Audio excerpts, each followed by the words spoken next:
souvenez, nous avions parlé, le premier paragraphe traite de savoir la morale au niveau de la personnalité qui doit être morale. Donc cette morale-là, elle nous enseigne à être quelqu'un d'harmonieux. C'est la précédente. Équilibré. C'est-à-dire qu'en d'autres termes, quand tu étudies, donc l'étude ne peut être seulement réelle et une étude valable au niveau divin, seulement à condition que toute ta personnalité, on pourrait dire toute ton âme, on prend part à cette étude. Alors que si ce n'est que là le côté intellect, alors ce n'est pas l'étude demandée. Au contraire, nous parlons que quelqu'un qui n'est pas équilibré vraiment dans toutes ces parties de l'âme, donc c'est quelqu'un qui n'est pas moral. Donc ça c'est donc la première chose. Je crois que la chose qui est plus importante, c'est que moins que nous soyons équilibrés, c'est-à-dire moins qu'il y ait l'unité dans la personnalité, automatiquement, et on ne peut pas parler non plus de l'unité divine. C'est-à-dire, de façon que l'unité divine se réalise sur terre, en nous, dans notre personnalité, nécessairement, il faut que nous-mêmes nous soyons déjà arrivés à l'unité. C'est-à-dire que toutes nos forces soient vraiment unies, et ce que j'appelle donc être vraiment une dans l'âme. Donc ça c'est le premier aspect. Maintenant, le Rambam nous enseigne encore un second point. Nous allons étudier dans ce premier paragraphe 4 points. Donc 4 points. Le second, c'est ce que j'appellerais le fait de réaliser le fait humain. Le fait humain dans tout ce que nous faisons. Alors là, donc, il y a une notion qui est assez importante. Nous avions parlé, si vous vous souvenez, du clade ou du prat. Que le groupe est avant l'individu. Et de même, nous parlerons donc aussi que l'âme dans son entité est avant ses forces. Donc nécessairement, quand nous parlons de donc cette façon de voir les choses, nous allons devoir demander l'homme. Quelle est la chose qu'on pourrait dire qui est le klal, qui est donc sa réalité, qui est le général avant l'individuel. Ce qu'on pourrait aussi parler à un autre terme, le potentiel. Donc le potentiel de l'homme, quel est-il? Est-ce que l'homme est un être qui est seulement quelqu'un parlant, quelqu'un qui devrait se mettre à l'étude, ou le sentiment? Est-ce que l'homme est le corporel? Donc à rechercher, à savoir, quand nous parlons du fait, le Rambam nous dit clairement que l'homme est, on pourrait dire, sa personnalité, toute sa personnalité, ce n'est que l'âme. C'est la réalité humaine, c'est qu'il est une âme, et une âme qui est totalement, qui n'a aucune, on pourrait dire, attache au côté matériel. C'est-à-dire que quand l'homme a été créé, c'est là qu'on pourrait dire il a le but de notre vie appartenant seulement au côté âme, donc au côté supérieur. Le but de notre vie, c'est de réaliser l'unité, d'unir le côté âme et le côté corps. C'est-à-dire d'être capable de réaliser totalement l'âme en respectant totalement le corps. Si par exemple nous parlons de quelqu'un qui mange, est-ce que le manger, par exemple, d'animal et le manger de l'homme sont la même chose? Okay? C'est assez clair que non. Okay? Donc nous ne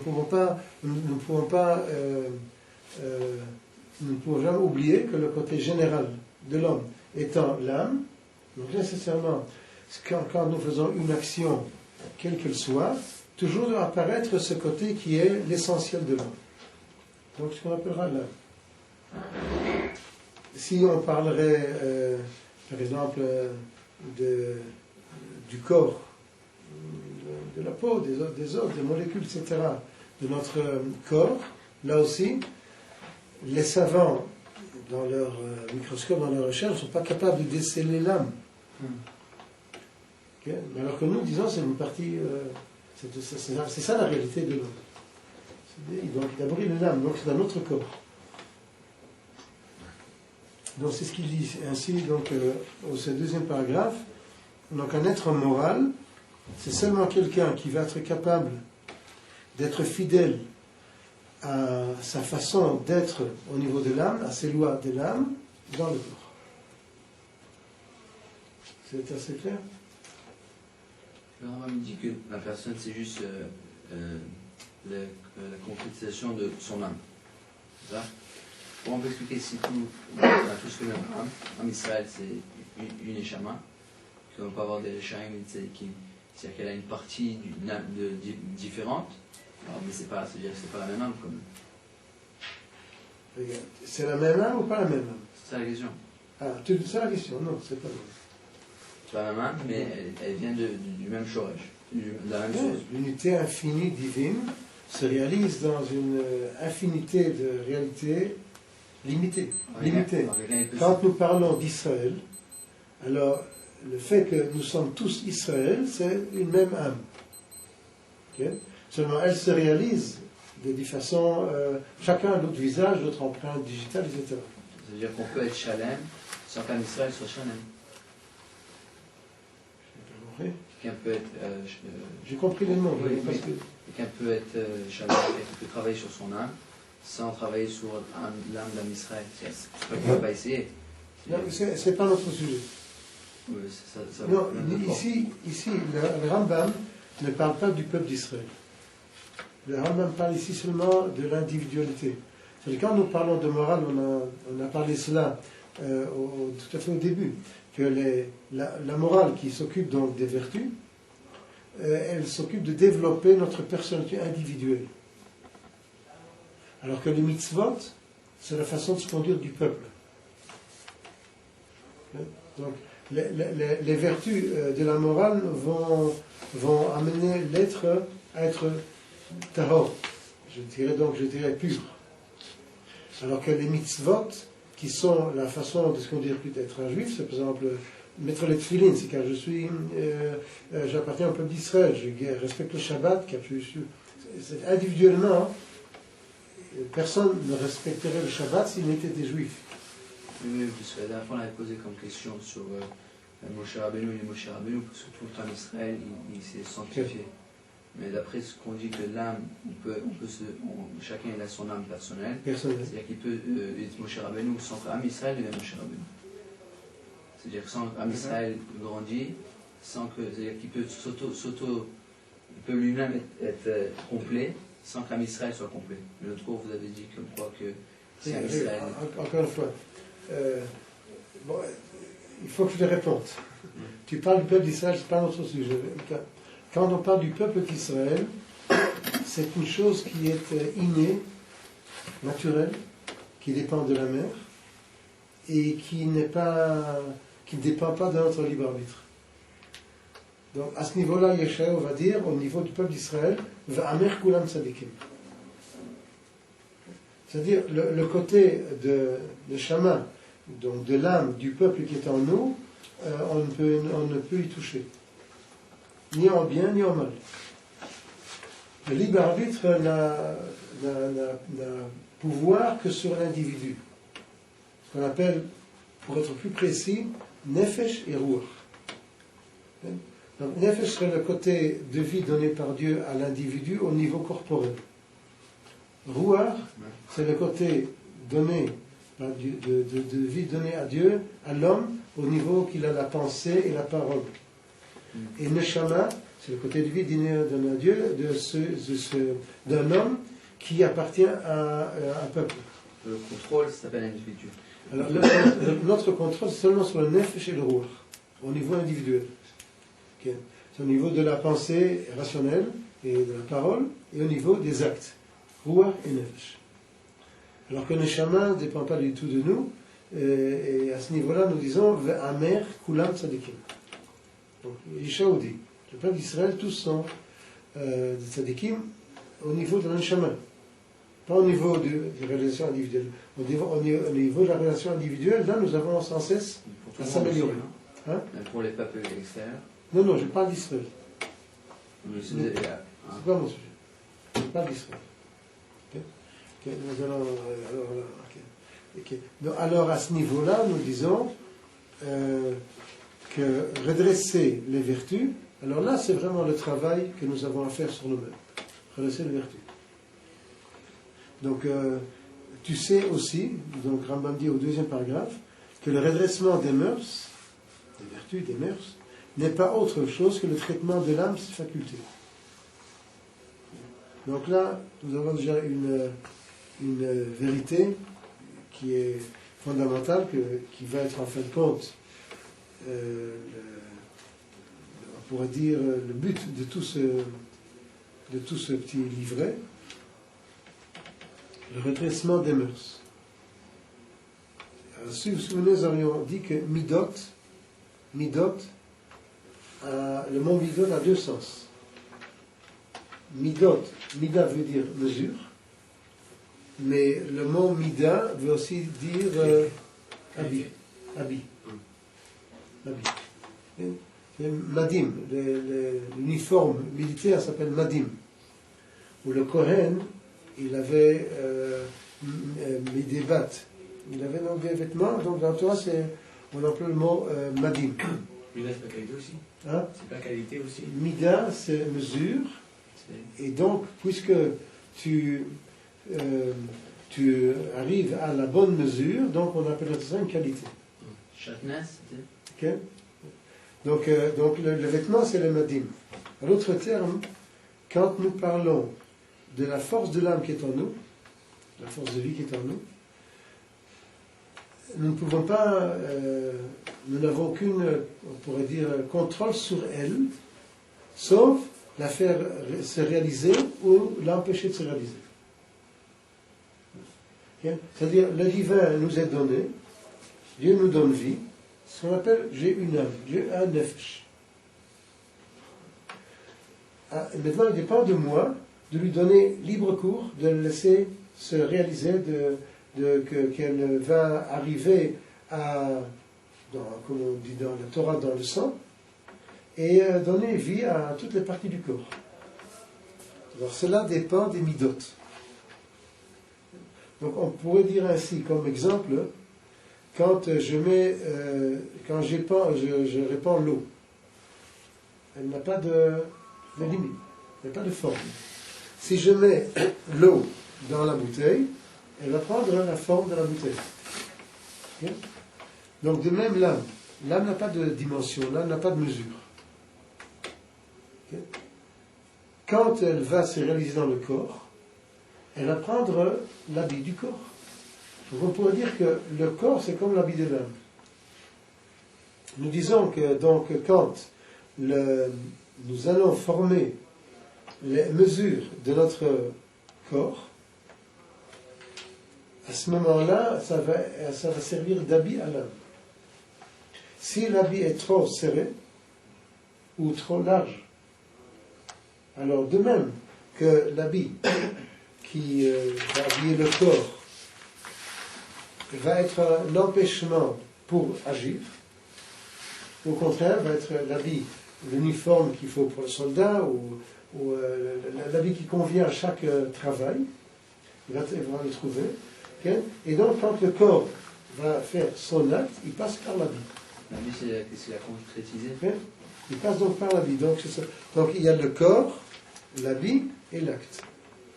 1, 2, 3. Donc entre l'action et mon corps va être l'habit. Exactement la même chose entre l'âme et ses actions, quand elle va se réaliser, il va avoir les midot, donc les qualités, les vertus. Et alors là, il faut trouver la bonne mesure. Exactement comme l'habit, c'est pour ça qu'on les appelle midot. Quelle est la bonne mesure pour laisser se réaliser l'âme? Alors la bonne mesure pour laisser se réaliser l'âme, c'est le milieu.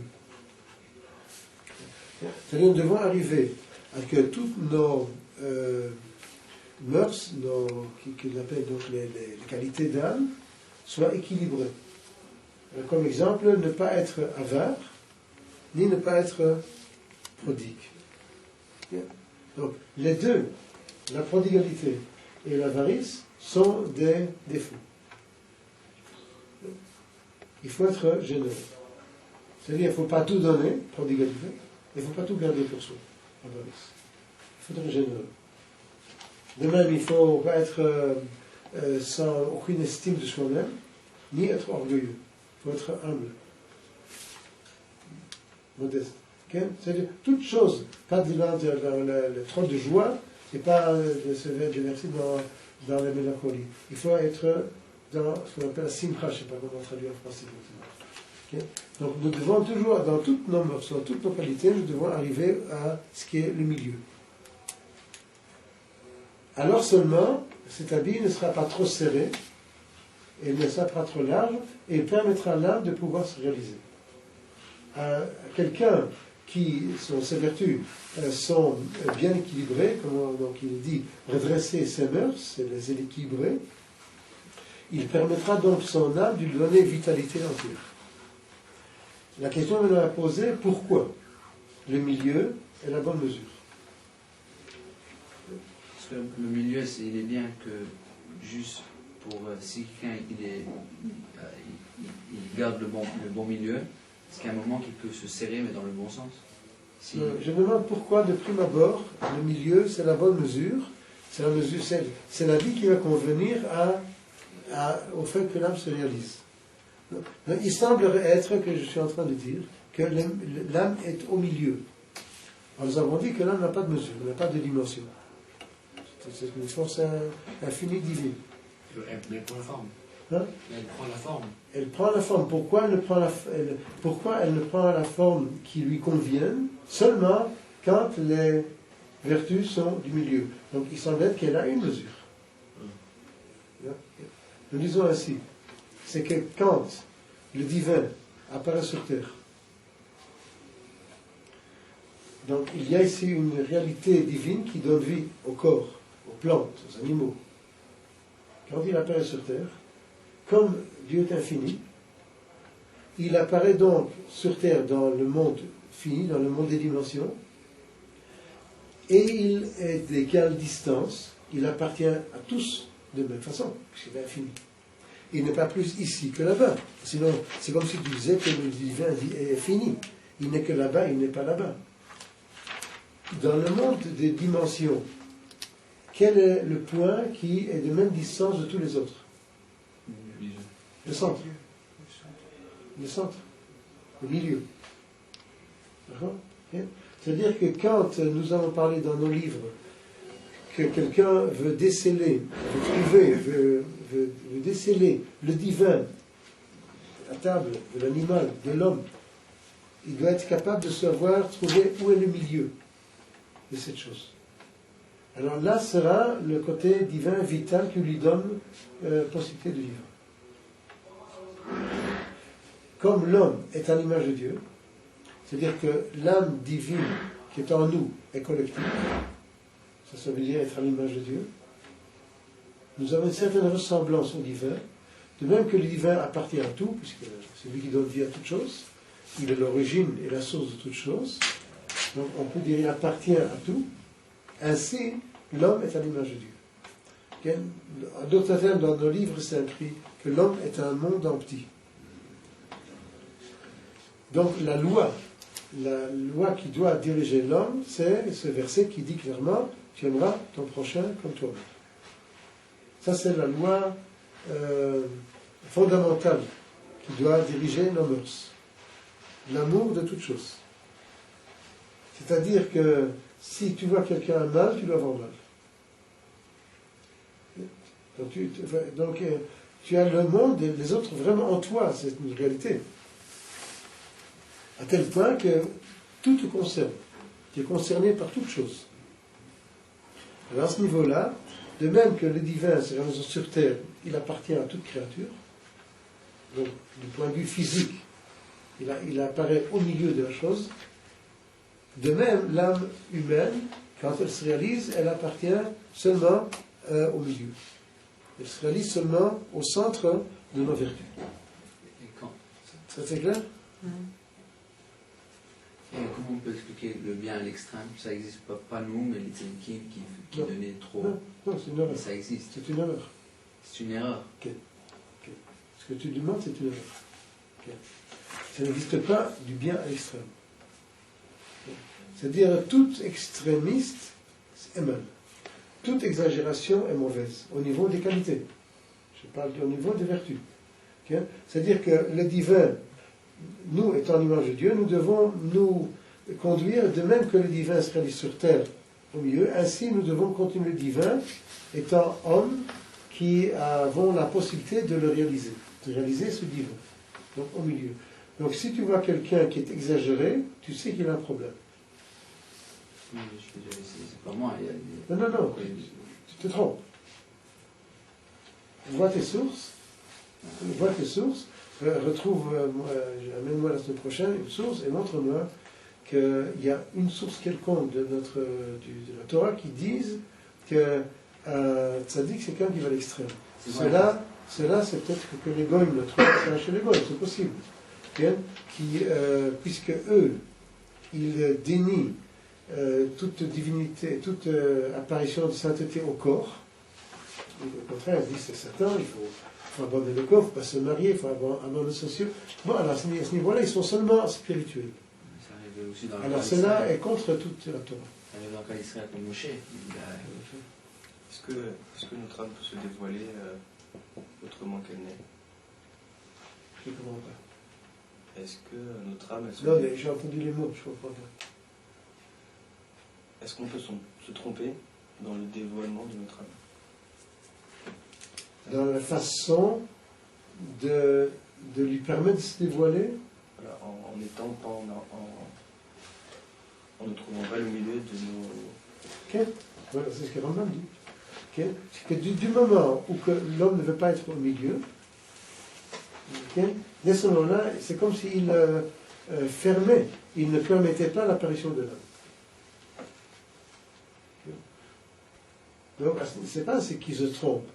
Il n'y a aucune apparition. Plus que l'homme va être extrémiste, plus qu'il va essayer, il va être seulement à droite ou seulement à gauche, ou trop peu. Okay. À ce niveau-là, il est ce qu'on appelle au niveau de la morale un rachat. Donc je crois que vous êtes entouré de gens plus ou moins équilibrés, non? Vous remarquez que c'est quand quelqu'un n'est pas équilibré et qui fait des choses extrêmes, alors on va le faire soigner. En français, d'ailleurs, le mot est précis, comme en hébreu, équilibré. Quelqu'un de déséquilibré, okay, il va devoir prendre des soins. Okay, donc le mot précis. Donc cela, c'est la condition de pouvoir réaliser ce qu'est l'intériorité de l'homme. Alors, le Rambam ajoute, de même, préalablement, que le médecin qui traite les corps a besoin de connaître préalablement le corps qu'il a traité dans son ensemble et dans ses différentes parties, et qui doit connaître ce qui est nuisible au corps, par conséquent doit être évité, et ce qui le conserve en santé, par conséquent doit être recherché, qui est ici dans la traduction il n'a pas traduit les 3 mots qu'il a trouvé sans doute inutiles. Ça donne très intelligent.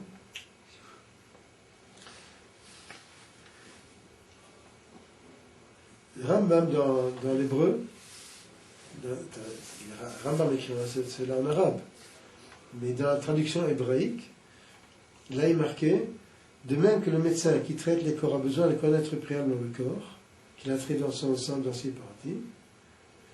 Or, je t'ai déjà dit, là c'est écrit en hébreu, je t'ai déjà dit que je traite du corps de l'homme. Cette remarque est très importante, car nous avons dit que quand nous parlons du corps et de ses différentes parties, si nous oublions que nous traitons de l'homme, donc je dis le général avant le particulier, donc automatiquement nous sommes dans l'erreur.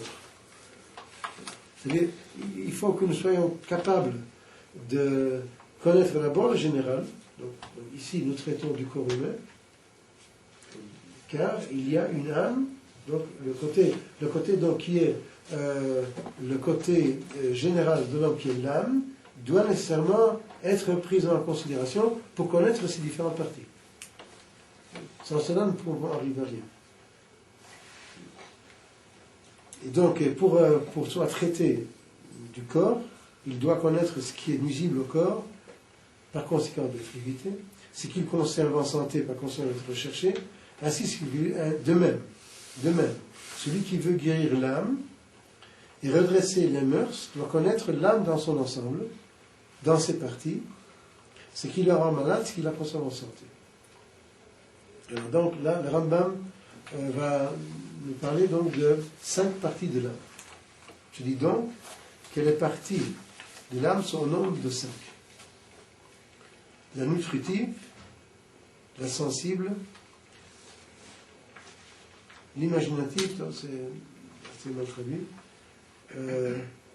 l'impulsive et l'intellectuelle.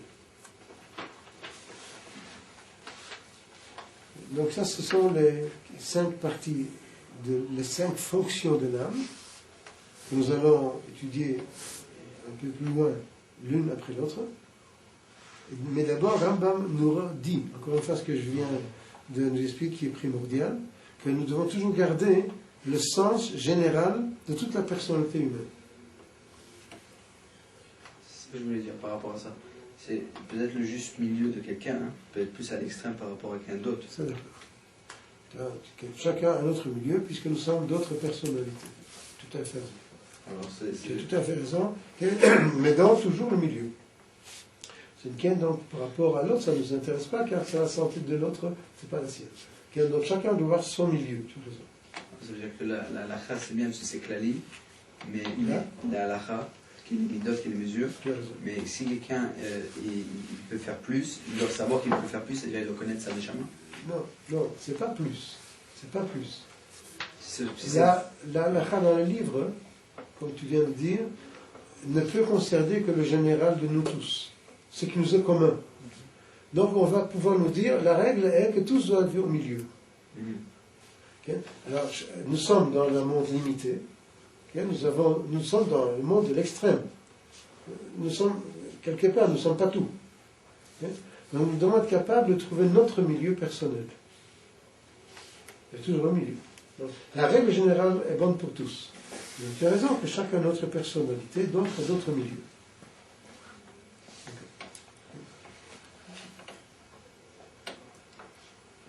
Donc alors ici il nous dit, nous avons déjà dit au commencement du chapitre que nous occupons uniquement de l'âme de l'homme. Voilà, donc ici le Rambam le redit. Parce que la nutrition, par exemple, chez l'homme, n'est pas ce qu'elle est chez l'âne ou le cheval, car l'homme est nourri par la partie nutritive de l'âme humaine, tandis que l'âne est nourri par la partie nutritive de l'âme, et le palmier par la partie nutritive de l'âme qui lui est propre. Si l'on dit pourtant de chacun d'eux qu'il est nourri, c'est par pure homonymie. Mais non pas que la signification de ce mot soit une et identique dans ces 3 cas. Donc, quand nous avons, je crois, déjà parlé de cela, quand tu goûtes une sucrerie, quand tu goûtes un mec qui te fait plaisir, dont tu jouis, est-ce que c'est le corps ou l'âme? Que le corps. Hein? D'accord. Ça va être les deux. C'est le corps ou l'âme? C'est l'âme, et c'est le corps qui réagit à l'âme. Alors c'est l'âme et après ça revient encore. Par un tapin du corps, tu veux dire. Parce que vous avez dit que l'âme, c'est la vitalité. C'est la... L'âme, c'est la vitalité. Alors, s'il n'y a pas de vitalité, on ne va pas se réjouir aussi. S'il n'y a pas de corps, on ne va pas se réjouir. Non, non, ça c'est autre chose. Évidemment que sans l'âme, on ne vit pas. Mais maintenant que le corps vit, hein, et l'âme lui donne vie. Quand on met une sucrerie en bouche, il y a les papilles gustatives dans la bouche qui vont goûter et avoir plaisir. Hein, ou bien rejeter. Ça dépend, chacun. C'est l'âme ou le corps? C'est le corps. Le corps.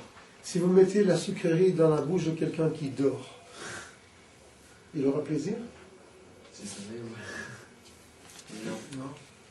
parce qu'il n'est pas conscient. Donc c'est l'âme qui a plaisir du manger. La conscience. Mais Donc, quand je vous parle, maintenant je vous parle, c'est ma langue qui vous parle ou moi? c'est les deux, non? Non, C'est l'âme qui vous parle. Le corps, c'est... Par le moyen de... Quand je vous regarde, c'est mes lunettes qui vous regardent ou c'est moi? C'est les yeux, c'est pas les lunettes. C'est pas les yeux non plus. Bah, je vais dire par exemple. Si Khalil a quelqu'un met les yeux sur la table, ils ne verront pas. C'est-à-dire, en d'autres termes, quand nous parlons donc de toutes nos actions corporelles, le corps n'est qu'un moyen. Mais en vérité, tout ce que nous avons de sensations, de plaisir, de prise de conscience, c'est toujours l'âme. Ce n'est pas du tout le corps. Donc, encore une fois, Les aliments. je parle de l'homme. Encore une fois, si nous parlons de cette réalité, à savoir que l'ensemble, ce que j'appelle la personnalité humaine, la personnalité elle-même, dans son essence, c'est l'âme, c'est pas le corps. Maintenant, nous avons et c'est ça l'engageur, à être un homme, donc âme, dans le corps. Nous avons respecté le corps totalement, car il est lui aussi créature divine. Et donc, nous conduire comme homme, donc âme, par le moyen du corps. C'est pas... Je suis disposé. Ok. Vous reposez? Non, peut-être un peu de heures. On revient tout de suite. Donc, quand nous parlons de cette notion, donc de réaliser notre vie, donc ça va toujours être seulement, on peut la réaliser que seulement au niveau de l'âme. Mais on peut dire aussi que l'âme, si elle est tout seule, elle peut se réjouir par rapport à ce monde. Si, elle peut. Okay. Non, elle peut se réjouir. Je ne dis pas le contraire, de gagner d'âme. On va voir. Okay. Donc il y a une réalité, alors que le corps, lui, s'il n'y a pas d'âme, il se désagrège. Okay. Déjà? Vous avez dit que quand on parle avec la langue, ce qu'on dit, c'est l'expression de l'âme, en fait. Ken, ce n'est pas la langue qui vous parle, mais c'est l'âme par le moyen de la langue. Ça veut dire que quand on dit des mots, on fait la shonara ou on fait des mauvais actes, c'est l'expression de l'âme aussi? Évidemment. Évidemment. Et c'est ça le grave. C'est-à-dire que tu entraînes ton âme à faire une chose qui est contre sa nature. Donc il lui fait du mal. Car si ce n'était que le corps, bon, c'est le corps, okay, mais ici, il y a donc, c'est une grave atteinte à notre santé. Tout acte. Okay, c'est-à-dire que ce que beaucoup de philosophes ne comprennent pas. Ils disent comment la Torah dit que nous allons atteindre la plénitude de l'âme et la réalisation de l'âme par les actes. Je comprends quelqu'un qui étudie, philosophe, qui traite de choses du spirituel, il peut développer son âme. Mais comment peut-on développer son âme et arriver à la plénitude du Gan Eden, des choses pareilles, par les actes corporels? Alors nous disons qu'en vérité, c'est l'âme qui fait les actes. Au contraire. Au contraire, c'est ça le mystère de toutes les mitzvot, tous les commandements, à savoir que la prophétie de la Torah nous enseigne quel est l'acte qui, seulement lui, dans cette mesure, dans ce temps, dans le moindre détail, lui va réaliser l'âme. L'âme ne peut s'exprimer que dans cet acte-là, à ce moment-là, ça dépend des détails, des conditions. C'est pas l'âme qui nous dirige, qui nous... C'est quoi? Si, par rapport aux actes, grâce aux actes, on peut changer l'âme. Alors qu'est-ce qui nous dirige? Donc c'est le contraire. Donc ce n'est pas les actes qui nous dirigent, mais Rambam, nous allons bientôt arriver à ce mot qui va nous dire que la Torah, c'est notre nature. C'est-à-dire, en d'autres termes, car j'ai une nature d'homme, je me conduirai comme un homme. Ce n'est pas les actes d'homme qui vont rendre le singe qui va devenir homme. Ce n'est pas par les actes que nous devenons quelqu'un. C'est quand nous sommes d'une certaine nature que nous allons faire ces actes. C'est-à-dire que nous devons être fidèles à notre nature. En d'autres termes, nous sommes contre ce que nous appelons la religion. La religion, c'est un encadrement d'actes à faire, à réaliser, car on te dit qu'il faut obéir à Dieu qui a dit qu'il faut faire ces actes-là, mais ça n'a rien à voir avec ta nature. Donc, c'est pour ça que les chrétiens sont des missionnaires. Ils veulent que toute l'humanité soit catholique, soit chrétien, car pour eux, la nature n'a aucun intérêt.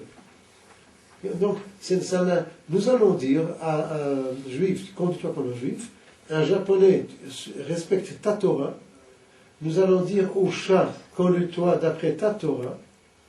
Qu'est-ce que c'est la Torah donc? C'est sa nature. Les lois de vie qui sont inscrites en nous dès naissance. Voilà. C'est-à-dire, si nous étions instinctifs, comme toutes les autres créatures, de nous-mêmes, nous ferions la Torah. De nous-mêmes. Mais nous avons le libre arbitre, nous allons encore en parler. C'est ça que nous allons devoir nous connaître et choisir de réaliser notre nature ou d'aller contre notre nature. Aller fumer, par exemple. Alors, si quelqu'un aime bien fumer, il se trompe, il fait du tort à sa nature, physiquement, il a son libre arbitre. Okay? Ce que j'arrive pas à saisir, c'est, puisque Akadosh Baruch Hu nous a donné une âme, qu'est-ce qui va nous pousser à faire le bien ou le mal, par exemple? C'est pas l'âme. Enfin, je comprends pas comment l'âme, qu'elle vient d'Akadosh Baruch Hu, peut être déjà du mauvais côté ou du bon côté. Non, non. Tu as raison que l'âme est divine. C'est divine. C'est pour ça que nous avons dit, je le redis, nous avons à la réaliser. C'est-à-dire, la Torah, ces chapitres-là, vont nous enseigner comment ne pas bloquer, on pourrait dire cacher, c'est-à-dire aider l'âme, ou donner, disons, laisser libre passage à l'âme. Elle est prête à nous donner vie et de toute pureté et de sainteté. À nous de lui laisser le passage. Ça c'est les vertus. À nous, au niveau plus élevé, de faire les actes qui sont adéquats à sa nature. Donc les mitzvot. En d'autres termes, ce que nous aspirons à être, c'est d'être naturel. Pourquoi? Pourquoi c'est tellement important naturel? Tu pourras dire, ben oui, car tu seras en bonne santé, tu seras donc heureux, tu te sentiras bien. C'est un bon but, mais ce n'est pas suffisant. Plus profond, nous allons dire, car ta nature, c'est ce qu'il a voulu. C'est lui qui m'a fait naître nature. Okay? Donc, ma nature, c'est exactement ce qu'il veut de moi. Connaître ma nature, réaliser ma nature, c'est faire sa volonté. Voilà le but. Okay? Si je fais sa volonté, c'est-à-dire que sa volonté se réalise en moi, ce que nous appellera être uni au divin. Voilà le but. Okay? Donc, quelqu'un qui serait religieux, qui respecte donc les actes, etc., qui se donne totalement à sa religion, pour nous, c'est quelque chose de tout à fait... C'est une chose à rejeter. Okay? Donc, pour terminer un peu cela, dans la Torah, quelqu'un qui se contente de faire les actes de la mitzvot, par exemple, de donner d'aider le pauvre par de l'argent, par exemple, sans que lui soit généreux, il ne fait que les actes, il n'arrive encore rien.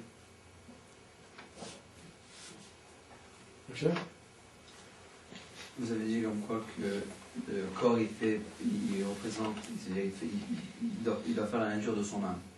Corps. Le corps, il doit faire la nature de qui est son âme. Le corps, il est l'expression, il doit exprimer l'âme. Si l'âme s'exprime, et alors tout doucement grandit, on s'exprime, jusqu'à un certain point, le corps quelque part, il n'aura pas besoin de faire tant d'efforts pour être joué. C'est-à-dire qu'on pourra se réjouir sans utiliser le corps. C'est-à-dire que quelque part, on peut aller à une extrême sans être une extrême par rapport à nous. C'est ce que je veux dire. Notre nature, entre autres, mais elle change. Notre nature, entre autres, est dans le corps. Il ne faut pas l'oublier. Okay? C'est-à-dire que l'âme a été mise au monde dans ce sens-là, qu'elle a donné vie au corps. Donc c'est la première réalisation, c'est la première règle de la vie, c'est la première règle de la Torah. Donc, ce qu'on appellera, il faut vivre. À notre niveau, qu'est-ce que ça veut dire vivre? C'est que l'âme soit dans le corps. Quelque part, si quelqu'un ne connaît pas son âme, il doit faire le juste milieu pour connaître son âme. C'est le premier chemin, oui, la première condition. Pour laisser un espace pour que son âme parle. Okay. Maintenant, une fois qu'il y a cet espace, il peut aller vers son âme. C'est même plus l'extrême pour lui. Son milieu va changer. Maintenant, il va vivre. Maintenant, il va vivre. Mais on va dire, comme la Torah, elle ne te dit pas d'annuler les ta'avot, mais de les contrôler. Okay. Ça veut dire que les contrôler, on va les contrôler. Mais il y en a qui ne vont pas manger. Et le Shabbat, ils vont faire Onek Shabbat. Parce que pour eux, ça s'appelle contrôler. Donc il doit réaliser la vie de l'âme dans le corps, de façon que le corps puisse vraiment avoir aussi plaisir. Seulement, encore une fois, au niveau de l'âme. Et quand nous allons venir en haut, après la mort, une des questions qu'on va nous poser, on nous demandera, as-tu eu plaisir de ce monde-ci? Netam yolamazé, et que donc faire la bracha. Donc ce n'est pas quelqu'un qui se refuse d'avoir aussi le plaisir de ce monde-ci, encore une fois, de façon que l'âme ait plaisir par le corps. Donc tu ne peux pas du tout, tu ne peux pas mettre l'âme ou le corps séparés. C'est la mort. Okay. C'est-à-dire faire vivre l'âme seule sans le corps, c'est la mort. Il faut continuer à vivre, mais ce n'est pas le but de Dieu. Le but de Dieu, c'est de se réaliser sur terre. Barasita? Une agara, ça ne découle que dans des règlements des méthodes. Principalement. Okay. La faute, j'ai raison. La faute, c'est une déviation de la personnalité au niveau du moral.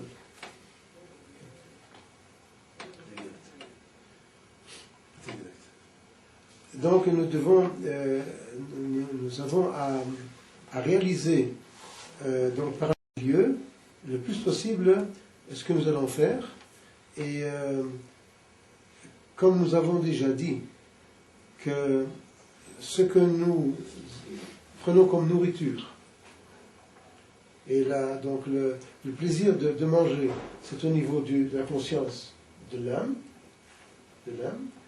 Donc de même, nous allons dire ainsi que plus que tu as développé tes connaissances au niveau du sentiment, au niveau de l'intellect, plus que tu as développé cela, plus que tu vas pouvoir avoir plaisir de ce monde-ci. Ça c'est clair? Un enfant d'1 an, 2 ans, qui n'a presque aucune connaissance, c'est-à-dire plus il va rencontrer des choses que pour lui passent autour de lui, il n'en a aucun plaisir. ils n'ont aucune connaissance. C'est-à-dire, plus que nous allons être capables de nous représenter dans le monde de notre âme, au niveau intellect, au niveau du sensible, à tous les niveaux possibles, plus que nous allons enrichir nos connaissances, plus que nous allons être capables de les vivre quand on va le rencontrer par le corps.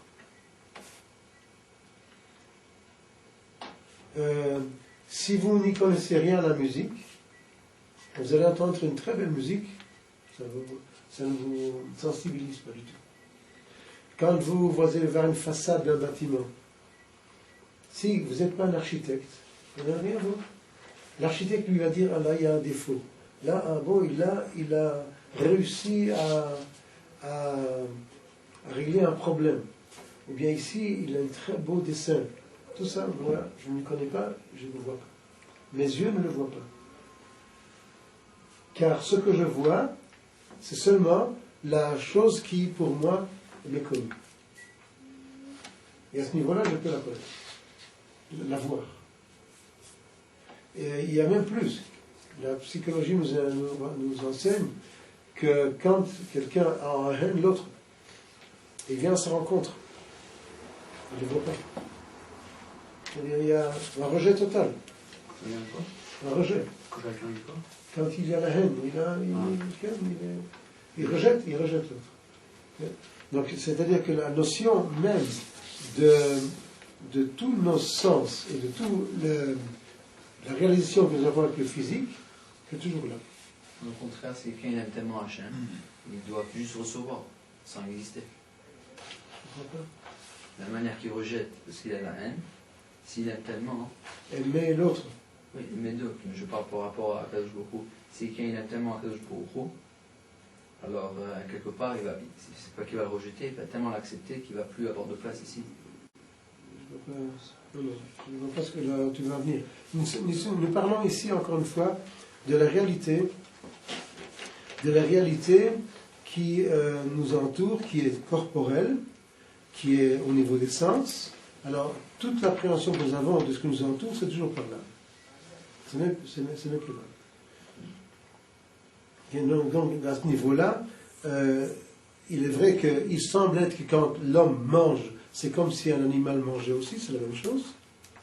Et dans le Rambam dit non, c'est faux, car c'est ton âme qui mange. De même, ce sera le côté de l'âme de l'animal qui mange, ou même il dit le côté de l'âme du palmier.